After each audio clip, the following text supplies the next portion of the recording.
Hello to everybody on the internet. My name is Danny Harrington. I'm 24 years old and I've only very recently been to my first in-house wrestling event here in Limerick City out in the AWR Arena. And let me tell you, it's an experience I just had to share with the world, or the small percentage of the world that will most likely watch this video. I was so excited about the event itself, and I actually didn't know how excited I was going to be until I walked in and the meet and greet was right there. The line was like that long to the meet and greet. It was so quick just to walk up and meet these superstars, and I actually got myself a few autographs. It was a cool experience. The only downside to the entire event that I could see was this whole PG rating there seems to be in wrestling these days. Now don't get me wrong, I understand that there has to be a PG rating these days. There's more kids watching. The WWE and other respective wrestling associations did in fact make a good move targeting the children's market. They needed a new influx of fans, etc, but it kind of takes away from the experience of a live show. The very first 2 or 3 matches felt like they were just going through the paces, doing the routine for the show. Could have been a little bit more impactful. Anyway, that's not really what I'm going to talk about in this video. What I want to talk about is the experience I had there and share a few pictures and video I got at the actual event. So here we go. I guess we should start off with the 3 autographs that I got.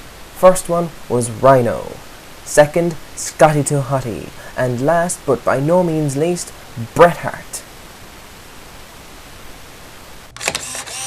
When I walked into the arena, this is what I was greeted with. Not exactly WWE, but trust me, it did the job. This is a picture of the setup to the very first high-flying move I was going to see, and because I was concentrating so much on getting the picture, I missed the impact at the end. A not so flattering shot of Scotty 2 Hotty in the middle of his match. But he did make a comeback from this.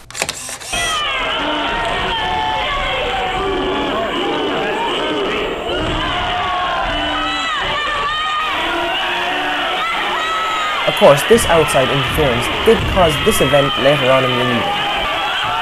But we'll get back to that a little bit later. When it came to wrestlers I didn't previously already know from somewhere else, I didn't really catch many names, but I made sure I caught the names of these 2 guys, Justin Shape and Phil the Burn. I love the way in wrestling guys can get away with names like that. This was the only tag team match of the event, and for some reason I found it the most entertaining match of the evening.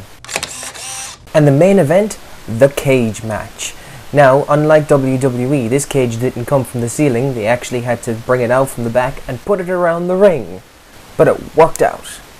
It was a good match to end the evening with, and it was nice to see a title match.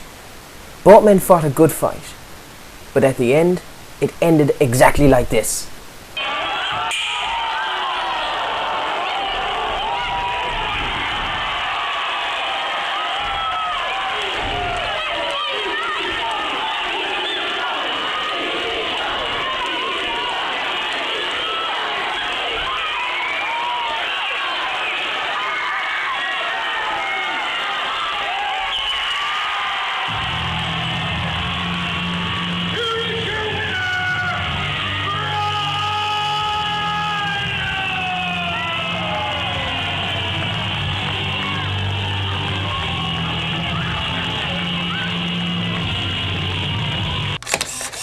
There was a concrete bench outside the pub that everybody had gathered in before the event to wait for the actual walk, and people started using it to dance on as a stage of sorts. It ended up being quite entertaining,